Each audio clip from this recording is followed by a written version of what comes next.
Germany football বিশ্বকাপের ইতিহাসে 2014 সালে স্বাগতিক ব্রাজিলকে 7-1 গোলে বিধ্বস্ত করে যে অবিশ্বাস্য অধ্যায়ের জন্ম দিয়েছিল জার্মানি, 12 বছর পর সেই স্মৃতি যেন আবার ফিরল বিশ্বমঞ্চে।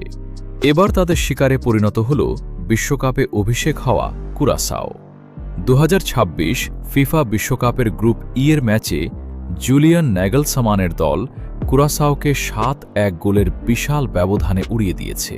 ম্যাচের শুরু থেকেই জার্মানরা আক্রমণের ঝড় তোলে এবং শেষ পর্যন্ত 7 গোলের দুর্দান্ত জয়ে বিশ্বকাপে নিজেদের শক্তির জানান দেয়। ম্যাচে জার্মানির হয়ে জোড়া গোল করেন কাই হাভার্টস।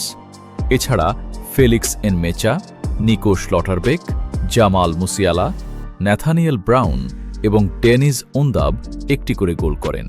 কুরাসাওয়ের হয়ে ইতিহাস করা একমাত্র গোলটি করেন লিভানো কোমেনেন্সিয়া, যা ছিল বিশ্বকাপে দেশটির প্রথম গোল। একসময় কুরাসাও 1-1 সমতা ফিরিয়ে এনে চমক দেখালেও এরপর আর জার্মানদের থামাতে পারেনি। ধীরে ধীরে ম্যাচের পূর্ণ নিয়ন্ত্রণ নিয়ে গোলের বন্যা বয়ে দেয় 4 বারের বিশ্ব চ্যাম্পিয়নরা। 2014 সালে ব্রাজিলের বিপক্ষে 7-1 জয়ের ম্যাচটি আজও বিশ্বকাপ ইতিহাসের অন্যতম আলোচিত ঘটনা।